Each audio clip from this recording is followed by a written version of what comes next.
Voilà, c'est une joie d'être avec vous. Donc, on va parler aujourd'hui des 3 onctions prophétiques. Amen. Alors, on va plonger dans la parole de Dieu. Je suis pour les dons de l'esprit. Je suis pour le surnaturel à fond. Alléluia. On a besoin de ça. Car le royaume de Dieu ne consiste pas en parole seulement, mais en démonstration de force et de puissance. Donc, Seigneur, merci pour ta présence, merci pour la vie que tu veux manifester au milieu de nous. Merci d'utiliser mon esprit, mon âme et mon corps afin de communiquer à ces bien-aimés ce que tu veux leur communiquer venant de ta part. Merci parce que la foi vient de ce que l'on entend et ce que l'on entend vient de la parole de Dieu. Merci d'amener toute pensée captive, l'obéissance de la parole de Dieu. Nous proclamons le sang de Jésus sur chacun d'entre nous et nous proclamons que là où il y a l'esprit du Seigneur, là est la liberté. Nous proclamons la vie de Dieu. Nous lions toute attaque du malin dans le nom de Jésus. Et nous proclamons l'amour, la paix et la joie qui sont les sources du royaume. Dans le nom de Jésus. Amen. Amen. Alléluia. Donc, les 3 onctions prophétiques, on va voir le don de prophétie au numéro 1. On verra après, au numéro 2, ce que c'est l'onction prophétique ou la fibre prophétique, ou un don prophétique. On va développer ça, n'ayez pas peur. Et le 3e onction, c'est l'onction du ministère de prophète. Voilà. Et les 3 sont articulés par l'Esprit de Dieu. Les 3 viennent du cœur de Dieu, mais les 3 n'ont pas la même fonction ou la même autorité. Donc, on va commencer par le don de prophétie. Alors, je rappelle que chacun peut entendre la voix de Dieu. Amen. Nous sommes sur le Nouveau Testament. Ça, c'est clair. Il y a beaucoup de chrétiens qui disent c'est seulement les pasteurs, les Éphésiens 4:11 qui peuvent entendre la voix de Dieu. C'est faux. C'est pour tout le monde. Entendre la voix de Dieu est prévu pour chacun d'entre nous, puisque c'est marqué dans l'Apocalypse. Dieu a fait de nous un peuple de sacrificateurs. Un royaume pour Dieu son Père. Amen. Donc on a tous l'Esprit de Dieu. Vous avez l'Esprit de Dieu, j'ai l'Esprit de Dieu. Donc on est apte à pouvoir entendre Dieu nous parler. Déjà pour nos propres vies ou pour avoir des directions de la prière. Et après, si cela se développe, eh ben après il peut avoir un don de prophétie. Voilà. Donc quelqu'un qui prophétise n'est pas forcément prophète, mais un prophète prophétise toujours. Voilà. Donc on va voir ce que c'est le don de prophétie. Le don de prophétie, c'est 1 Corinthiens. On va prendre la Bible, je l'ai là-dessus. Je vais prendre mes notes également qui vont apparaître sur mon téléphone portable. Voilà, alors voilà. Le don de prophétie, c'est 1 Corinthiens 14:3.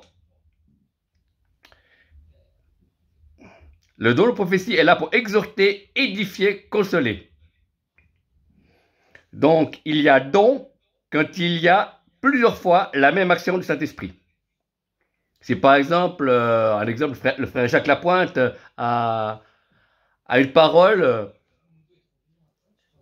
presque chaque fois que vous rassemblez, pas tout le temps, mais souvent, ben là, c'est une répétition du don de prophétie qu'elle a pour exhorter, édifier, consoler.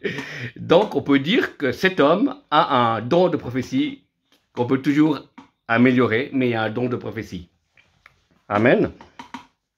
Le problème qu'il y a en francophonie, quand quelqu'un commence à prophétiser au niveau du don de prophétie, il veut diriger la vie des gens.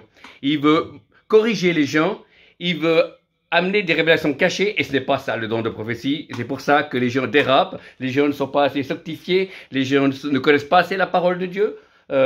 Le fait d'exercer des dons avec précision ne veut pas dire qu'on connaît la parole de Dieu. Amen. La foi vient de ce que l'on entend, ce que tu veux de la parole de Dieu. Moi, j'aime les dons, mais j'aime aussi beaucoup la parole. Amen. J'aime la lire, j'aime la proclamer et j'aime la vivre. Et c'est une sécurité pour l'enfant de Dieu ou le ministère, ou c'est être ancré sur la parole de Dieu. Il y a des gens qui lisent plus la parole, ils veulent que des paroles, que des prophéties, et c'est faux. C'est faux, parce que le jour où Dieu, pour un temps, ne donne pas, leur foi diminue. Mais si on est basé sur la parole de Dieu écrite, eh ben, que Dieu donne beaucoup, moins, ou pas pour un temps, on ne perd pas notre foi, on va de l'avant, dans la puissance de Saint-Esprit et dans la lecture de la parole de Dieu. Donc, le don de prophétie n'est pas là pour corriger, reprendre les autres, c'est entièrement faux. C'est pas dire que vous ne le ferez pas, mais c'est-à-dire pas à ce stade-là. Et moi, j'ai grandi dans la prophétie en étant seulement encourageant. Exhorter veut dire exhorter, encourager, édifier, consoler. Alors, j'ai commencé par donner des paroles, une phrase. Et puis après, j'interviewais les personnes. Est-ce que ça vous parle? Puis les personnes me disaient, oui, c'est ce que j'ai reçu de la prière. Ou c'est ce qu'un autre homme de Dieu m'a dit. Ce n'étaient pas les mêmes mots, mais ça allait dans le même sens.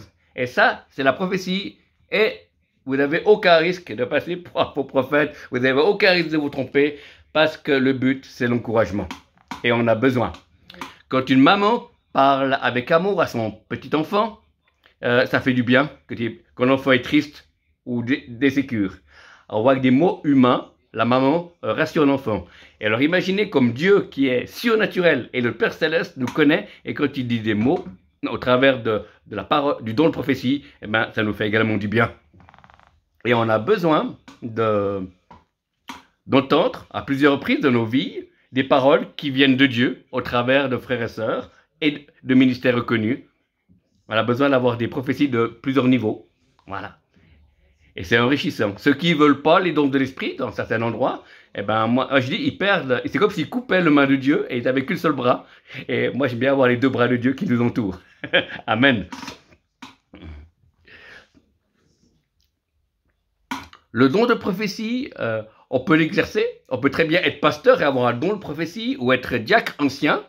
Mais ça ne fait pas de nous un prophète, mais ça fait quelqu'un qui est ouvert et qui est utilisé par Dieu à exhorter, édifier, consoler. Et c'est précieux. On a vraiment besoin de ça dans nos groupes de prière, dans nos églises, dans nos conventions. On a vraiment besoin que Dieu parle parce que c'est une inspiration qui vient de Dieu.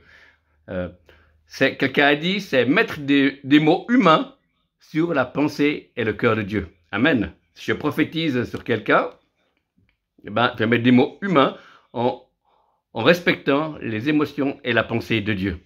Voilà, c'est cela la prophétie. Et c'est pour ça que des gens qui connaissent même pas, ils veulent diriger leur vie, annoncer quel sera le prochain président des États-Unis qui sera élu, ou bien annoncer quel est le nom de la bête. Non, non, pas du tout. C'est réservé au ministère de prophètes, ces choses-là, à certains prophètes. Mais vous savez que Dieu ne parle pas tout. Hein. Dieu garde des secrets. Il y a des tas de choses que Dieu n'a pas dit. Le tsunami, le 11 septembre. Il y a beaucoup de prophètes qui n'ont rien reçu. Et pourtant, ces choses-là sont arrivées. Dieu parle quand il désire, quand il veut qu'on sache. Donc, pour nous, aujourd'hui, le don de prophétie, on en a besoin.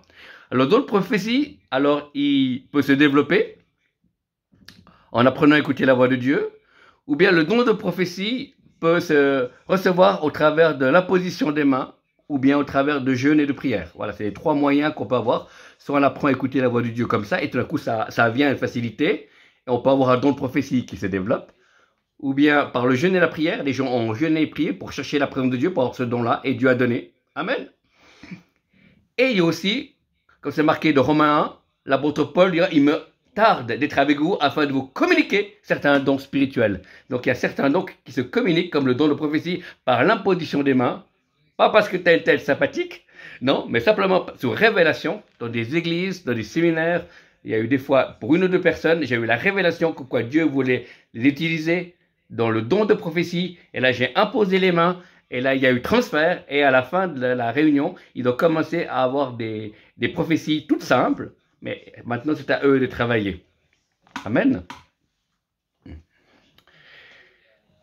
On s'imagine qu'il faut être dans un état second ou difficile pour prophétiser. Non, non. Dieu est surnaturel dans notre naturel. J'aime beaucoup dire ça. Amen. Dieu ne veut pas faire de nous des extraterrestres, mais des terrestres extra. Donc, le don de prophétie est le premier niveau par lequel Dieu peut nous utiliser. Et ce don peut être travaillé. Le don est parfait, frères et sœurs, mais nous sommes imparfaits, mais on peut s'améliorer. La prophétie devient de plus en plus profonde quand tu lis ta Bible, tu as plus de foi. La prophétie est plus profonde quand tu as passé un tour de louange après. C'est là qu'un maximum de personnes reçoivent des choses. La prophétie, on ne peut pas l'attirer comme ça. C'est Dieu qui décide le début et la fin. Contrairement au parler en langue, on peut parler en langue quand on veut et on s'arrête quand on veut. Mais la prophétie, c'est Dieu qui décide. Donc il peut y avoir des prophéties sur une église ou une personne courte, ou bien moyen, ou bien 3 minutes, ou même 10 minutes. Ça peut arriver ça au niveau du ministère de prophète. Voilà. Donc, c'est Dieu qui... Et ça, c'est biblique, puisqu'on voit les psaumes, le livre des psaumes, et les psaumes qui sont courts. Hein. Il y a le psaume 19 qui est plus long. Et donc, les prophéties, c'est la même chose. C'est Dieu qui choisit le début et la fin. Il est vraiment le commencement et la fin. Dieu met en marche le don de prophétie de plusieurs manières. Soit on peut recevoir un début de phrase. Par exemple, je veux bénir mon peuple, 3 petits points. Il n'y a rien d'autre. Alors, on a l'air fin, hein. Mais c'est pas à la fin. Dieu nous dit, je veux bénir, et il veut qu'on utilise cette foi, ce petit bout de phrase pour démarrer. Des fois, j'ai un petit bout de phrase comme ça. Dieu veut bénir aujourd'hui. On ne sait pas qui, pas quoi. Et je commence à parler, je prends le micro et je parle. Dieu veut bénir aujourd'hui. Voilà. Les missionnaires qui sont à la retraite parmi nous, etc. Parce qu'ils ont été utilisés par moi, etc. Voilà. Donc, Dieu parle par des bouts de phrases. C'est « Ouvre ta bouche et je l'emplirai », c'est dans Jérémie. Dieu parle par, le plus souvent, Dieu nous montre ce qu'on doit dire. Des fois, je vois des objets. Par exemple, dans une réunion, j'ai vu un frigo. Bon. Un frigidaire. Et j'ai dit, mon frère, le Seigneur me montre ton cœur est comme un frigidaire. Il faut que tu le vides. Tu enlèves les mauvaises pensées, l'amertume et la rancœur. Et Dieu va remplir ton frigo avec des aliments qui viennent du ciel, avec des choses que tu peux conserver. Et voilà. Et sa femme dit, oui, c'est mon mari, il est comme ça, il est comme ça. Voilà, amen. Voyez. Donc, voilà. Ça fois, j'étais un froid dans l'auditoire, pas du tout, mais j'ai cassé la glace. Voilà. Donc, Dieu montre ses objets et c'est un moyen par lequel Dieu nous communique comme quoi il veut parler. Voilà, c'est en gros. Une fois, je reviendrai vous parler comment écouter la voix de Dieu, mais c'est un autre thème. Là, on va parler de ces 3 onctions. Deuxième onction, qui est la moins connue, c'est l'onction ou le don prophétique ou la fibre prophétique. C'est quelqu'un qui exerce plusieurs dons. Amen. Dans Corinthiens 12, à côté 14, on voit donner à l'un parole de connaissance, parole de sagesse, discernement des esprits, don des miracles, etc. Et puis, on a toujours un autre. Mais quelqu'un qui a une onction prophétique, un don prophétique, exerce ces dons-là. Il est utilisé par Dieu avec 3-4 dons. Et il a aussi le don de prophétie, mais il est également... Mais c'est pas un prophète. Voilà, et c'est là le risque. Frères et sœurs, beaucoup en francophonie, on a dit cet homme-là ou cette femme-là est un prophète parce qu'il exerçait justement de l'onction prophétique ou le don prophétique avec 3-4 dons qui se manifestaient. Et c'est beau, c'est merveilleux, il faut, on a besoin. Le corps de Christ a besoin de ça. Mais ça ne fait pas de ces hommes, de ces femmes, des prophètes. Ce sont des hommes et des femmes qui sont au milieu. Ils ont plus que les autres prophéties, mais ils ne sont pas encore prophètes. Peut-être qu'ils le deviendront, ou peut-être qu'ils ne le deviendront pas. Et on voit souvent des serviteurs de Dieu qui sont des évangélistes, des pasteurs, des enseignants, qui ont cette onction prophétique, mais que ça ne fait pas d'eux un jour des prophètes. Voilà. Et c'est ça qui est délicat, frères et sœurs. Certaines personnes veulent passer de l'autre côté parce qu'ils sentent qu'il y a une onction, qu'il y a une vie qui est là, et c'est pas vrai. Vous partagerez après ce que c'est le ministère de prophète. Pour l'instant, on est dans l'onction prophétique, mais c'est précieux. Ces gens-là sont des perles dans l'église et on a besoin de gens qui exercent plusieurs dons spirituels. Et pour l'exercer, il faut déjà les connaître. Il faut déjà lire certains livres, ce que Benin pense, ce que Kenneth Hagin ou d'autres hommes et femmes de Dieu, anglophones ou francophones. Il y a des bons enseignements sur MCI, sur les dons d'esprit. Il y a des bonnes choses. Et savoir que ça existe, et comment il existe aussi, comment ils les exercent. Et c'est ça qui est le plus important. Parce que certains ont dit, des hommes de Dieu dans le passé, ont transmis soi-disant des dons, et les gens n'ont jamais prophétisé, n'ont jamais eu le don de guérison, n'ont jamais eu le don de miracle. Et ça c'est faux. Voilà. Si réellement on dit qu'il va exercer, qu'il va faire quelque chose, à un moment donné, ça doit se passer. Pas tout de suite, mais il doit se passer. Parce que Dieu n'est pas un menteur, Dieu est vrai. Alors, si quelqu'un a dit, quelqu'un parmi vous va exercer le don du discernement des esprits, ça c'est une information. ne sait pas quand c'est, mais il y a quelqu'un parmi vous qui va exercer le don de l'esprit à un moment donné. Et c'est juste, mais après, la prochaine parole, ça doit être, maintenant, je te transmets l'onction, ou le don, afin que tu puisses exercer cela. Ou bien Dieu va te le donner prochainement, de la manière que lui veut. Voilà, on ne peut pas limiter Dieu. Et puis après, ça doit se passer.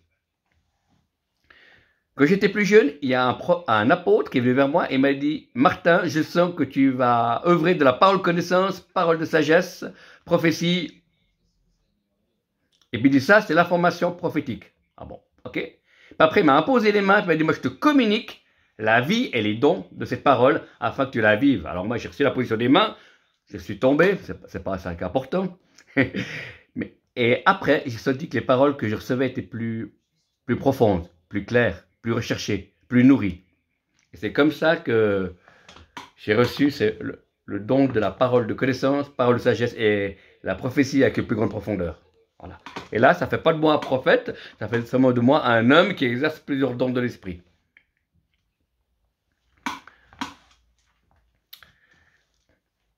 Et cette onction, je veux dire, le don de prophétie est prévu pour l'église locale ou l'église de maison. Voilà, le don de prophétie est réservé à l'église locale et à l'église de maison. Si quelqu'un a un don de prophétie et va en vacances en Suisse ou en France, il ne peut pas exercer dans une église. Il n'y a pas une autorité. Le don de prophétie est pour l'église locale ou le groupe de prière. Amen. Tandis que quelqu'un qui a un don prophétique, une onction prophétique ou un ministère de prophète, eh ben, s'il va de Québec, en Suisse, en Belgique, en France, il peut exercer. Parce qu'il y a une autorité qui vient de Dieu. Même s'il n'est pas prophète, il y a l'onction prophétique, il a déjà une parole qui sont déjà plus consistante, solide. Il peut déjà être reconnu comme étant un porteur d'un don prophétique avant d'être un prophète. Peut-être qu'il sera prophète un jour, ou peut-être qu'il restera où il en est là, mais il peut toujours améliorer et grandir dans la qualité et les dons. Amen. Et là, quand on est onction prophétique, alors là, on peut commencer à rentrer cette dimension d'avertissement, de correction, mais pas de jugement. Amen. Voilà.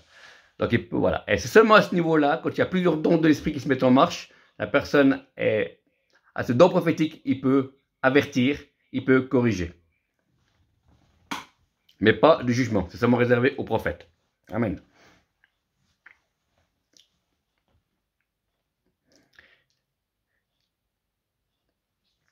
Le troisième point qu'on va voir, on a vu que le Saint-Esprit donnait les dons de l'Esprit, les 9 dons, les fruits de l'Esprit, ça vient du Saint-Esprit.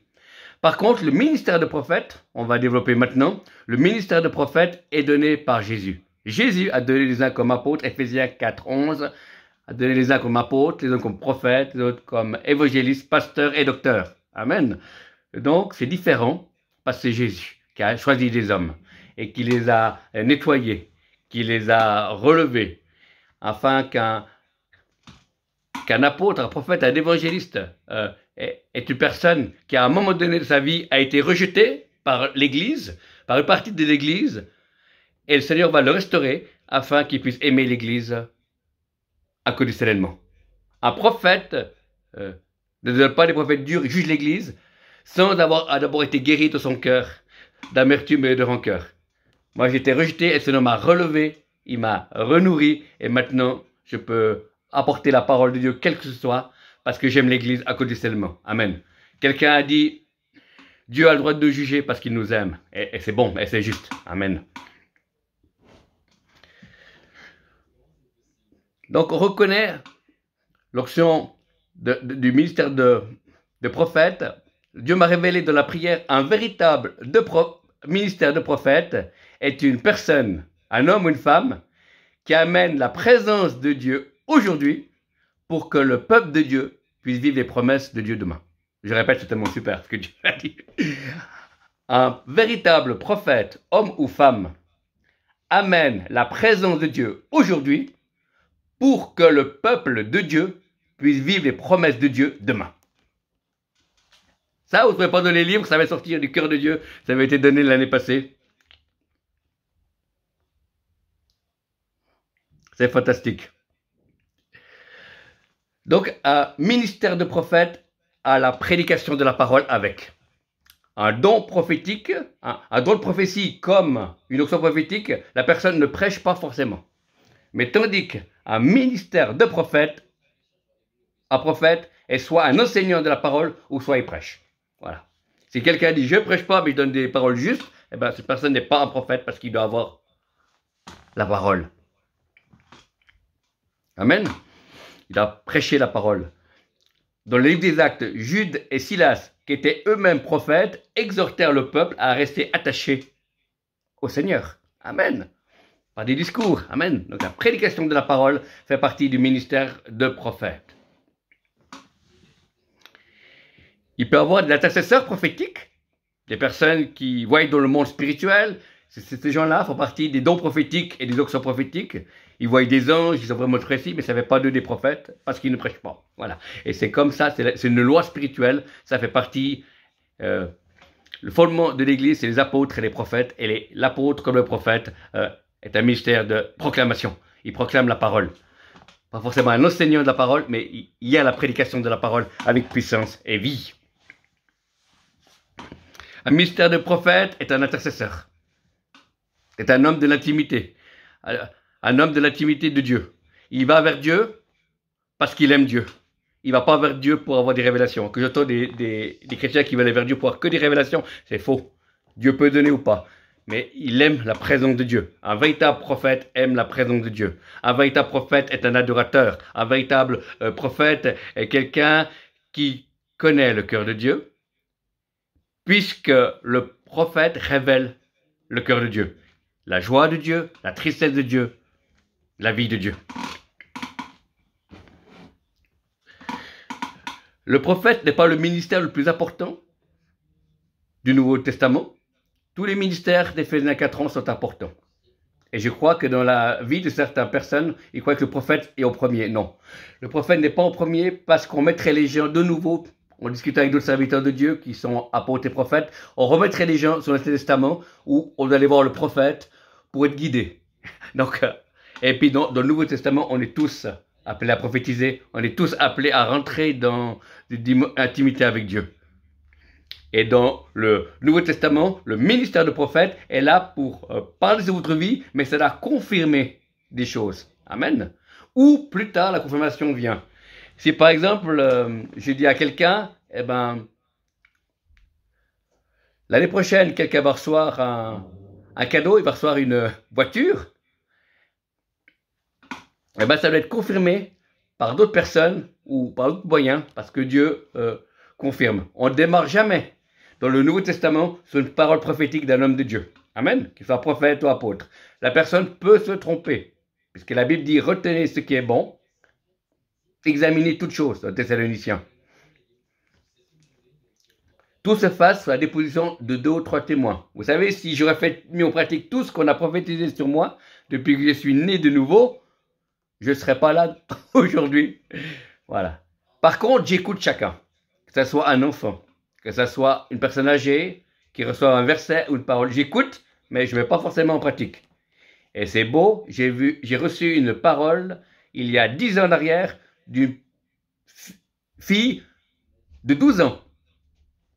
De 12 ans, elle m'a dit, monsieur, j'ai une parole pour vous. Ah, j'ai dit, oui, je t'écoute. Dieu me dit de vous dire que vous avez une petite tête, mais un grand cœur. Et c'était dit dans la présence de Dieu était là, j'avais prêché, il y avait eu un temps d'adoration, et vraiment ça a percuté mon cœur, et les larmes sont presque venues aux yeux, et j'ai dit, Seigneur, merci. Dieu parle partout. Il ne faut pas mépriser les gens. Même, voilà. Dieu parle à qui il veut. Un ministère de prophète est aussi là, est aussi l'accompagner de l'apôtre. Il y a aussi un travail apôtre-prophète. Quand je suis en contact avec un véritable apôtre, pas une personne qui s'est dit apôtre, il y a des choses surnaturelles qui se passent. L'apôtre attire la présence de Dieu où le prophète peut se servir dedans. L'apôtre et le prophète, ensemble, j'ai plus souvent des appels au ministère. Je dis, ben, mon frère, ça t'appelle être ancien, ou t'appelle être évangéliste, t'appelle être pasteur, quand il y a un apôtre avec moi, que quand je suis tout seul, dans mon ministère itinérant. Quand je suis avec un un apôtre, il y a aussi une sensibilité au monde spirituel qui est différent. Il y a comme on se met ensemble, un duo, pour chasser les puissances. J'ai pas encore entré cette dimension, mais petit à petit, je vais y arriver. C'est quand un apôtre et un prophète, ils peuvent chasser Jézabel sur une église ou un village. Hein, pas sur un pays entier, mais voilà. Il y a des personnes qui étaient loin de cet esprit, qui ont pris autorité sur des églises qui étaient un peu stériles, parce qu'il y avait des trônes, des divinités, et les gens avaient déjà jeûné, prié, et ça n'avait rien fait.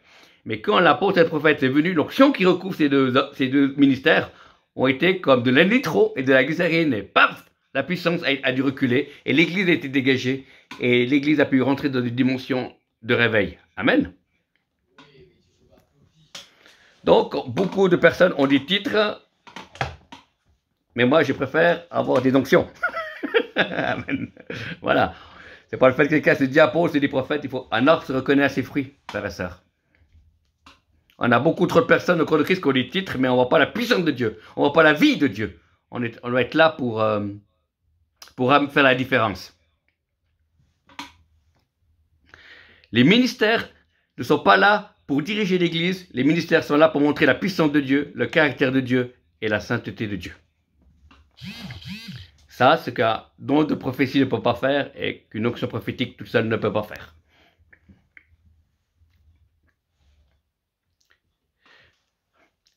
J'aime beaucoup, un prophète en fin de vie a dit, ce que Dieu désire, c'est pas de révéler à chacun les difficultés afin que vous le souffrez de moins en moins, mais il veut se révéler dans la difficulté. Amen. Avec vous, dans votre quotidien.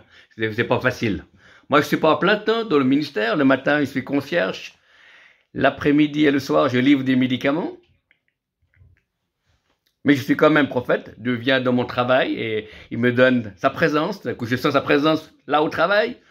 Comme si j'avais prié pendant 1 heure. Et je prends mon téléphone, je note le thème d'un message à travailler. Il me donne le nom d'une maladie pour une réunion. Ou une pensée prophétique. Amen. Je marque sur mon téléphone, sur le mémo. Et après, je continue mon travail. Amen. Donc, je dis que les autres prennent du temps pour fumer une cigarette ou faire autre chose. Ils ont le droit. Alors, moi, je dis, je prends le temps pour écouter les paroles qui viennent de Dieu. Donc, et après, je vis normalement. Voilà.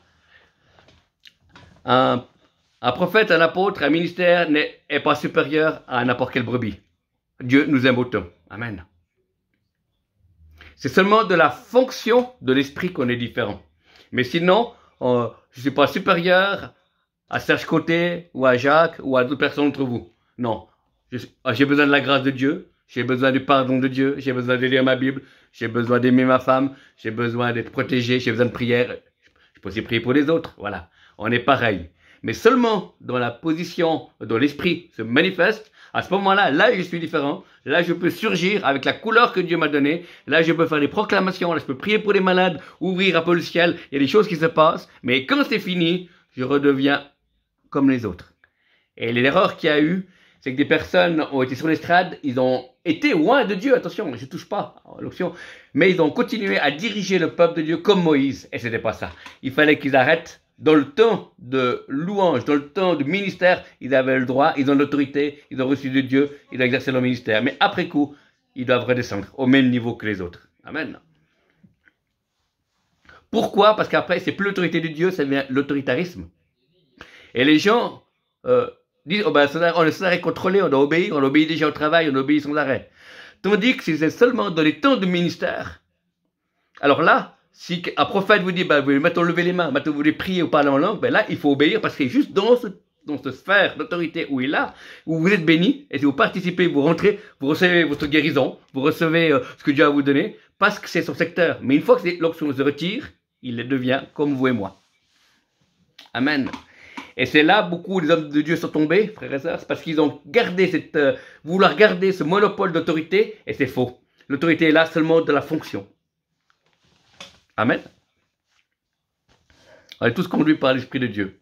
Voilà. Et la Bible dit, soyez soumis à vos autorités. On a mal compris, c'est pas le fait de t'être contrôlé. La soumission, on ne se soumet pas à la personne, on se soumet à l'onction de Dieu qui est sur la personne. Amen. Voilà.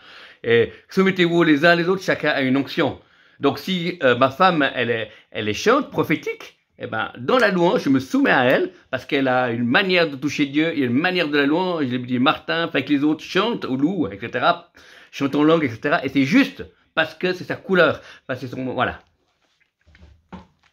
Mais on ne se soumet jamais aux personnes, parce que la personne, elle peut avoir de l'humeur changeante, amen, mais on se soumet à l'onction, et quand on se soumet à l'onction, c'est quand un frère, évangéliste, pasteur, docteur ou apôtre enseigne ou exerce les dons de l'esprit, on se soumet à ce qu'il reçoit, parce que c'est le moment, il a l'onction, c'est lui qui a l'autorité.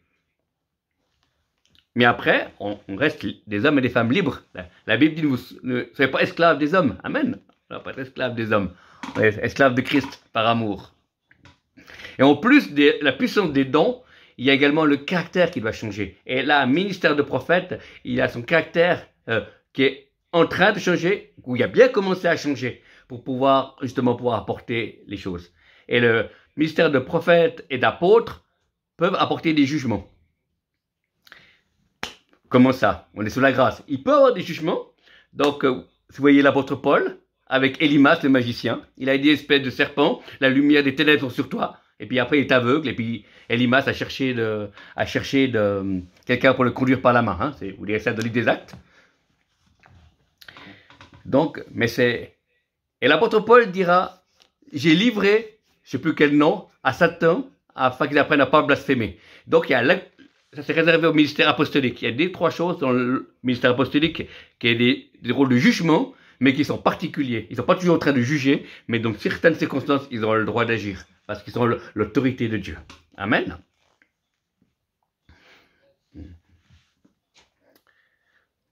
En ce qui concerne les problèmes des péchés, seul le ministère apostolique et prophétique peuvent révéler. Mais jusqu'à maintenant, ça ne m'est jamais arrivé de révéler les péchés en public. Voilà. Le 95% de mes prophéties, c'est de l'encouragement. Amen.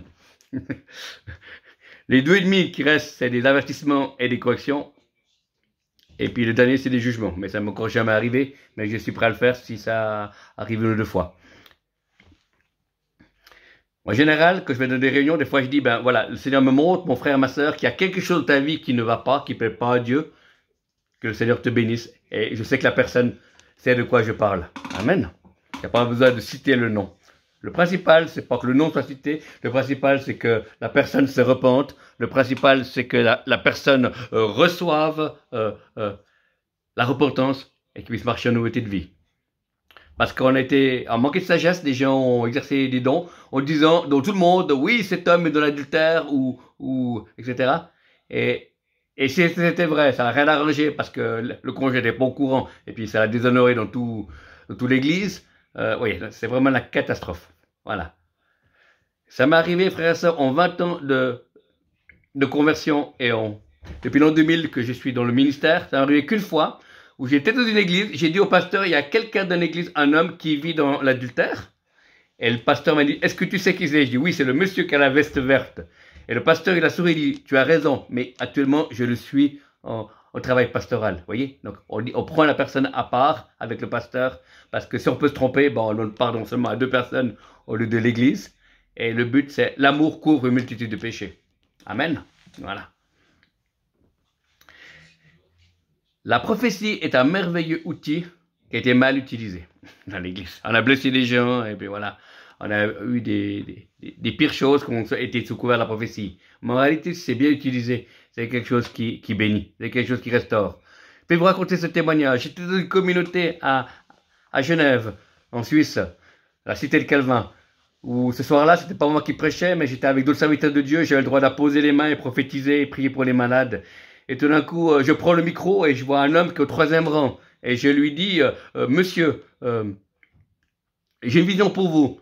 J'ai vu une fleur qui était dans un vase, qui était fanée. Une main prenait cette fleur, elle enlevait et vous donnait une nouvelle fleur. C'est tout ce que j'ai dit. La réunion avait été terminée. 3 mois plus tard, je vais dans un autre endroit de la Suisse et je prêche. Et à la fin de la réunion, on prend le café et le thé. Et ce monsieur vient vers moi, puis il dit, souvenez-vous de moi? Je dis, non, moi je vois tellement de monde, je ne me souviens pas de vous. Puis il dit, c'est le monsieur à Genève à qui vous avez donné la prophétie d'histoire de la fleur, voilà, qui était dans l'eau et puis qui était remplacée. Eh ben, je vais vous expliquer qui je suis. Je voulais pas aller à la réunion où vous étiez, avec d'autres serviteurs de Dieu, parce que j'avais perdu ma femme et ma fille et mon fils dans un incendie 2 jours avant. Mais comme personne n'avait de voiture, j'ai dû amener un autre frère à cette réunion qui voulait aller. Et quand vous êtes venu vers moi, m'annoncer ces histoires de fleurs, Dieu m'a touché. Et pendant 2 ans, j'ai pas pris de médicaments. Je me suis accroché à cette parole. Et aujourd'hui, je vous présente ma nouvelle femme qui est anglaise. Et une petite fille qui a 1 année. Vous voyez, comment Dieu a, voilà, par la parole prophétique. Le Seigneur a donné à cet homme une nouvelle épouse et une fille, puisqu'il a perdu sa première femme et son enfant dans l'incendie. Vous voyez, Dieu est bon. Dieu révèle les choses toujours, jamais pour humilier, jamais pour faire du mal. Il révèle les choses pour guérir. Amen. Alléluia. Ça, c'est l'image de notre Dieu. Et je comprends que l'apôtre Paul dira dans 1 Corinthiens 13, si je n'ai pas l'amour, je suis rien. J'ai beau avoir toute la connaissance, je comprends. Je crois que c'est important. Aussi le caractère de l'homme et la femme de Dieu. J'ai reçu des paroles prophétiques de la part de serviteurs de Dieu et il n'y avait pas d'amour et je ne comprenais pas. Et dans le contenu, il n'y avait rien qui était faux. Ce n'était pas une fausse prophétie. Il y avait quelque chose de faux dans l'attitude de la personne qui me l'a donné. Et des fois, j'ai gardé ces prophéties et je les ai mis un peu de côté. Et il y avait des choses qui étaient bonnes, mais il manquait de saveur. Et puis d'autres fois, les personnes m'ont donné, des ministères ou pas, et des prophéties avec des révélations profondes, mais également il y avait beaucoup d'amour. Et je dis, ça c'est le cœur de mon papa. C'est Yahweh, le prince de paix. Et là, je peux prendre. Donc pour conclure, je vous dirais que si vous recevez des prophéties, s'il n'y a pas d'amour, vous pouvez les mettre de côté. Il y a des prophéties qui nous étonnent, celles-là, il faut les mettre de côté, mais les garder, pas les diliter. Il faut les garder pendant 1 année, 1 année et demie, et voir si vous recevez d'autres prophéties ou d'autres versets qui vont dans ce sens-là. Et si jamais vous ne recevez rien après 1 année, 1 année et demie, dans le sens de ces 2 paroles, vous pouvez l'évacuer. Mais ne l'évacuez pas trop vite. Il y a des gens où j'ai donné des paroles, ils m'ont dit, Martin, tu t'es trompé, ça ne correspond pas à ma vie. Je dis, bon, excusez-moi. Puis 3 mois après, ils m'ont rappelé, ces gens-là au téléphone, ils ont dit, Martin, tout ce que tu as dit, ça s'est accompli. Voilà, parce qu'il y avait du temps qui va se passer aussi. Voilà. Et chaque parole, chaque chose, ça va être confirmé par 2 ou 3 témoins. Voilà. Et j'encourage surtout les jeunes et les moins jeunes à faire attention à ces seules paroles. Parce que si c'est juste, vous êtes bénis. Amen. Mais si la personne, ou l'homme de Dieu s'est trompé, c'est la catastrophe. Et plus dangereux encore, c'est le temps de Dieu. Et c'est là où les gens peuvent se tromper. Et là, on a besoin d'un accompagnement des gens qui nous aiment, de ministères ou d'anciens ou des gens aînés, qui vous connaissent. Les temps de Dieu, c'est important. Vous pouvez recevoir une parole de Dieu qui vient du cœur de Dieu même. Et vous n'avez aucun doute. Pour avoir des amis à vous, ou votre responsable qui est là, présent, il dira oui, c'est de Dieu. Mais l'erreur qui est le plus difficile, c'est le temps de Dieu. Pour conclure, je dirais l'histoire qu'on m'a racontée en Suisse. Il y a eu un homme, un jeune de 20 ans qui a reçu une prophétie comme quoi elle allait être missionnaire en Inde. Et qu'est-ce qu'il a fait? La semaine d'après, il a arrêté ses études, il a vendu sa voiture, il a vendu son studio. Avec le peu d'argent qu'il avait, il est parti en Inde prendre le billet d'avion. Il a fait 2 semaines sur le terrain missionnaire, il est rentré malade, cassé, il est rapatrié par la Croix-Rouge. Les pasteurs et les anciens l'ont restauré, l'ont accueilli, l'ont pas rejeté. Il s'est soigné physiquement, spirituellement. Et puis 2 ans après, ce sont le pasteur et les anciens qui ont trouvé le jeûne en disant on a prié, on a jeûné. Et maintenant, c'est le moment que tu dois aller. Tu dois rejoindre une équipe. Et depuis qu'il est parti, les pasteurs l'ont invité et les anciens à partir. Cet homme-là n'est plus jamais revenu en Suisse dans le sens malade, comme ça. C'est vraiment la volonté de Dieu qui soit là-bas. Il s'était simplement trompé dans le timing. En tout cas, que le Seigneur vous bénisse. Voilà. Est-ce que il y a des questions maintenant?